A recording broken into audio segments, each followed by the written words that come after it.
শেখ হাসিনার একটা বক্তব্য এখন অনলাইনে বেশি বেড়াচ্ছে আজকে, নেতা কর্মীদের দ্রুত দেশে ফেরা এটা প্রস্তুতি নিতে বলেছেন। আজকে কিন্তু বিডিআর হত্যা মামলায় তাকে আসামি করে একটা নতুন উদ্যোগ শুরু হয়েছে।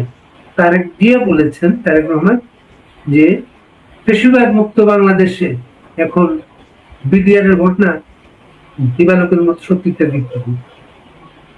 এই সময় আওয়ামী লীগের নেতা কর্মীরা এখনই দেশে ফেরার মতো অবস্থা কি আপনি আছে মনে করেন? জি, অনেক ধন্যবাদ। নেত্রী খুবই বিচক্ষণ একজন মানুষ। তিনি যে নির্দেশনাটা দিয়েছেন, সেই নির্দেশনাটা যে অর্থে দিয়েছেন, সেই জায়গায় আমি মনে করি যে ঠিক আছে। আমাদের তো শুরু করতে হবে। কেউ তো গেট খুলে ফুলের মালা নিয়ে দাঁড়িয়ে থাকবে না। কেউ তো বলবে না এসো এসো আমার ঘরে এসো, বলবেই না। বরং আওয়ামী লীগকে দূরে রাখতে পারলে সকলেরই আরাম হয়। কিন্তু আওয়ামী লীগকে তো ফিরতেই হবে, এবং আওয়ামী লীগে ফেরার মতো সেই মানুষগুলো রয়েছে। আমাদের তৃণমূলের ছেলেরা, আমাদের অনেক আওয়ামী লীগের নেতা কর্মী আছেন যারা আসলে নেতৃত্ব দেওয়ার জন্য বাংলাদেশে ফিরতেই চান, এবং অনেকেই দেশে আছে। বিদেশে আসলে খুব বেশি সংখ্যক নেতাকর্মী নাই, আপনি জানেন, আপনি খুব ভালো করে জানেন যে অল্প সংখ্যক নেতাকর্মী বিদেশে আছে, এবং সেটার সংখ্যা 10,000-ও হবে না। সারা বাংলাদেশ ছাড়াও সারা পৃথিবী যদি হিসেব করি, তো বেশিরভাগই আছে দেশে। তা আমি যেটা বুঝি বা যেটুকু আমি জানি, যেটুকু বলা সম্ভব, সেটি হচ্ছে, দেখেন, সাধারণ খেটে খাওয়া মানুষরা আওয়ামী লীগের অফিস খুলছে, পতাকা উত্তোলন করছে, তার সাথে আওয়ামী লীগের নেতৃবৃন্দ যুক্ত হওয়ার এটাই সময়। সেজন্যই তিনি বলেছেন। আর আওয়ামী লীগের জোয়ারটা অনেক জোরে সোরে আসছে দেখেই আবারও কিন্তু একটি মামলায় বঙ্গবন্ধু কন্যাকে, নেত্রীকে জড়ানো হচ্ছে। তারা ভয় পেতে শুরু করেছে যে এভাবে যদি সাধারণ মানুষরা বেরিয়ে আসে, নেতাকর্মীরাও বেরিয়ে আসে, তাহলে হয়তো এই স্রোত রুখে দেওয়া সম্ভব না। তাই একটা প্রতিবন্ধকতা তৈরি হলো। কিন্তু সারা দেশের নেতাকর্মী নেত্রীর নির্দেশনা মেনেই কাজ করার জন্য পরিকল্পনা গ্রহণ করে বসে আছে। অনলাইনের জন্য নেতা কর্মীরা সবসময় অ্যাক্টিভ।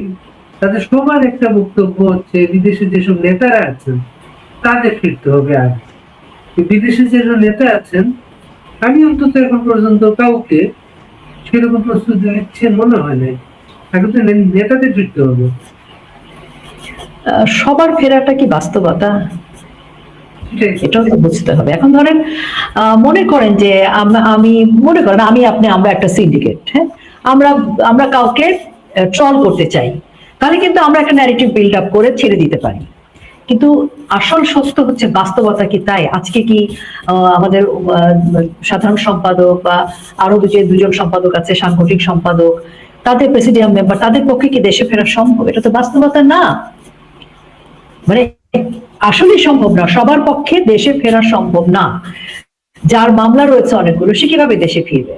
তো সেই কারণে আমার মনে হয় কিছু মানুষ আওয়ামী লীগের সাথে থেকেও মনে হয় একটু, জানি না আমি কেন বিমাতা সুলভ কথা বলেন, নিজেদের মধ্যে ঐক্যটা ফিরে আসা প্রয়োজন। আর আমি আপনাকে বলছি, আপনি আগে যাবেন, আপনি আমাকে বলবেন, আমার মনে হয় না যে এটা সবাই করছে। দু একজনের মধ্যে এটা আছে, তারা কেন করছে আমি জানি না। তবে অতি বিপ্লবী, অতি উৎসাহী কিছু মানুষ আছে যারা আওয়ামী লীগের সাথে সম্পৃক্ত না, কিন্তু তারা আওয়ামী লীগ হয়ে কথা বলে, অ্যাজ ইফ যে তারাই, তাদের সাথে আওয়ামী লীগের সকল মিটিং হয়, তারা আওয়ামী লীগের সকল বার্তাটা পায়, ওটা তারা প্রকাশ করছে। কিন্তু প্রকৃত অর্থে আওয়ামী লীগের, মানে কলকাতায় যারা আছেন বা দিল্লিতে যারা আছেন, তাদের মধ্যে কোনো বিরোধিতার জায়গা আমরা ওভাবে স্পষ্ট করে দেখি না, বা যে তাদের আসতেই হবে, তারা 5 জন না আসলে আন্দোলন বেগবার হবে না, এরকম পরিস্থিতি কিন্তু না। তো কিছু কিছু মানুষজন একটু লেবুর ছিটা দিতে চায় আর কি। তো সেটা আমার মনে হয় না এই মুহূর্তে সেটা করা উচিত হবে, কারণ এখানে যার যার জায়গায় থেকে সে আন্দোলনটা করছে। কিছু মানুষকে তো আপনার বিহাইন্ড দ্য সিন থাকতেও হবে। আপনার কি এখন ঢাকা শহরে গিয়ে কি আসলে লম্বা লম্বা মিছিল করার সময় আছে? না তো। এখানে একটা কৌশলের মধ্য দিয়ে কাজ করতে হবে। তো সেই কাজ তো হচ্ছে। এখন যারা বলে হচ্ছে না, তারা কেন বলে আমরা জানি না। কাজ হচ্ছে বলেই তো প্রায় 60 থেকে 70% লোক ভোট দিতে যায়নি। এটা তো হুট করে হয়নি, আকাশ থেকে টপ করে পড়ে যায়নি। এটা তো নিশ্চয়ই ধীরে ধীরে এটাকে তৈরি করতে হয়েছে, এবং সেটা কারা করেছে? আওয়ামী লীগের নেতা কর্মীরাই তো করেছে, যার যার জায়গায় থেকে। কেউ 10 করেছে, কেউ 5 করেছে, কেউ 20 করেছে, কেউ 3 করেছে। কিন্তু প্রত্যেকের যে কন্ট্রিবিউশন সেটাকে হুট করে ফেলে দিয়ে একা আমি করলাম উনি করলেন না, আচ্ছা ওনারা করছে না উনি আগে যাক, এই জিনিসটা হচ্ছে বউ শাশুড়ির ঝগড়ার মতো। এটা ঠিক না। ঐক্যবদ্ধ আওয়ামী লীগ শক্তিশালী, ঐক্যবদ্ধ আওয়ামী লীগকে অনেকে ভাঙতে চায়, এটা তাদের কৌশল। এই যে বললেন 8% ভোটাররা ভোট দিতে যায় নাই, কিন্তু ভোটের পর দেখলাম যে যেখানে হেরে গেছেন সে বেশি করে বলেছে তার প্রতিপক্ষ আওয়ামী লীগের ভোটে জিতেছে তারা। আবার ভোটের সময় প্রচারণায় ছিল আওয়ামী লীগের ভোট চাচ্ছিল, মির্জা ফখরুলের মতো নেতা তিনিও বলেছেন। আর ভোটের পরে বললেন যে খবরদার, আওয়ামী লীগ এখন কার্যক্রম নিষিদ্ধ, এই মুহূর্তে অফিস খোলা যাবে না, এই মুহূর্তে কোনো কিছু করা যাবে না। আরেকটা বিষয় হচ্ছে অনেকের বক্তব্য এটা একটু অর্ডিন্যান্সের মাধ্যমে, অধ্যাদেশের মাধ্যমে এই সিদ্ধান্তটা এসেছে। এখন এই অধ্যাদেশটার বিরুদ্ধে কেউ একদিন যদি আদালতে যেত, সেটা হয়তো একটা পথ বেরিয়ে আসতো। আপনি কি মনে করেন? জি, আপনি 2-3টা প্রশ্ন করেছেন। তো যেমন মির্জা ফখরুল ইসলাম আওয়ামী লীগের ভোটের আশা করেছেন কিন্তু পরবর্তীতে আওয়ামী লীগকে আশা করেন না। আবার অনেকে বলেছে আওয়ামী লীগের ভোটটা বিএনপির বাক্সে পড়েছে।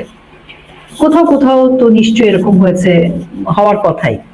কারণ বাংলাদেশে তখন জামাতকে নিয়ে যে পরিস্থিতি তৈরি হয়েছে এবং অনেককে ভোট কেন্দ্রে যেতেই হবে, হামলা মামলার একটা ব্যাপার ছিল, হুমকি দিচ্ছিল, আইডি কার্ড নিয়ে গেছে, ভোট কেন্দ্রে না গেলে পানিশমেন্ট হবে, মামলা হবে, ভ্যান গাড়ি বাড়ির সামনে দাঁড়িয়ে আছে, সেরকম ক্ষেত্রে অনেকে গেছেন ভোট কেন্দ্রে। অনেকে যখন গেছে তারা জামাতকে ভোট দেয়নি, অনেকে বিএনপিকেও ভোট দেয়নি, জয় বাংলা এবং নৌকা এঁকে দিয়ে চলে এসছে, ভোট নষ্ট করে দিয়ে চলে এসেছে। তো এরকম পরিস্থিতি হয়েছে যে অঞ্চলে জামাত অত্যন্ত ডেসপারেট, এগ্রেসিভ, সেই অঞ্চলের মানুষকে তখন কিছু সিদ্ধান্ত হয়তো নিতে হয়েছে। হয়তো বলছি কারণ আমি তো আর জানি না ভোটের বাক্সে কে কি করেছে। তবে ভাই আপনি জানেন আমিও জানি যে ভোট আসলে কত পার্সেন্ট পড়েছে। ভোট আসলে 14.64% ভোট আসলে প্রকৃত অর্থে পড়েছে, বাকি কোনোটাই ভোট পড়েনি।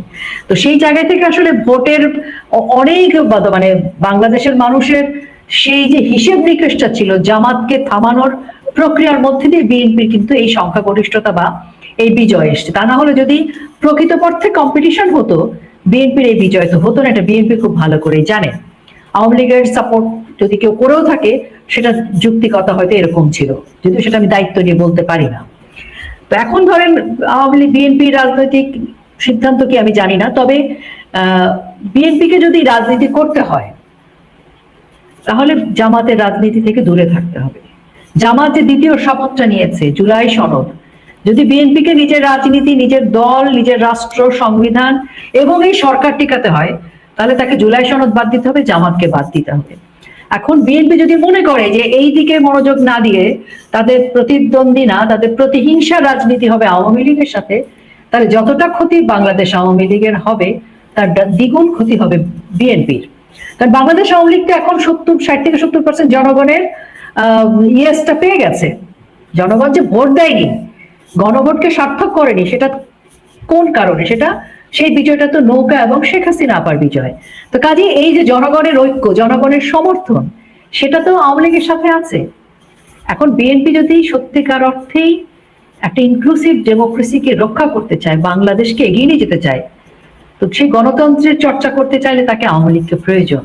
এখন যদি সে সেটা না করে একই কাজ করে আবারও, তাহলে খুব বেশি দূর যাওয়ার বা হাঁটবার ফুয়েল তার ইঞ্জিনে না থাকার কথা না।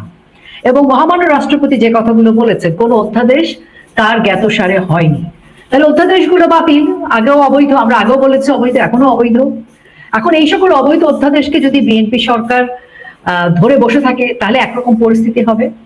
আমি মনে করি বিএনপিকে এখন ভাবতে হবে যে ইতিহাসে তারা গণতন্ত্র রক্ষার ধারক বাহক হিসেবে নাম লেখাবেন নাকি জামাতের সাথে বাংলাদেশের গণতন্ত্র ধ্বংসকারী হিসেবে নাম লেখাবেন, এটি।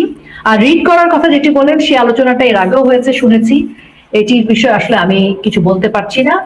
আমার ধারণা এই বিষয়ে মানে যে কৌশল বা সিদ্ধান্ত সেটি হয়তো আছে বা হচ্ছে। আজকে আমাদের অনুষ্ঠানে একজন অর্থনীতি বিশেষজ্ঞ ডক্টর মামুনুর রশিদ এসেছিলেন। জি, একটা চিত্র তুলে ধরেছেন দেশের অর্থনৈতিক অবস্থা। আমি জিজ্ঞেস করলাম যে এখন গভর্নমেন্ট সার্ভাইভ করবে কিসে, তিনি সরাসরি বলেছেন আওয়ামী লীগকে ডেকে এনে আওয়ামী লীগের সাথে একটা সমঝোতা করে যদি না আগায়, ঐক্য তৈরি না করে সার্ভাইভ করতে পারবে না সেটা। একদম আমি একমত। এটা তো অরণ্যের রোদন না এই মুহূর্তে এই বিএনপির কাছে। অরণ্যের রোদন মনে হচ্ছে, কিন্তু বাস্তবতা এটা। ওই যে বললাম, বিএনপি যদি নিজেকে রক্ষা করতে চায়, বিএনপির তো অনেকগুলো কোয়েশ্চেন সামনে। দেখেন এই মুহূর্তে সবচেয়ে বিপদে কিন্তু বিএনপি।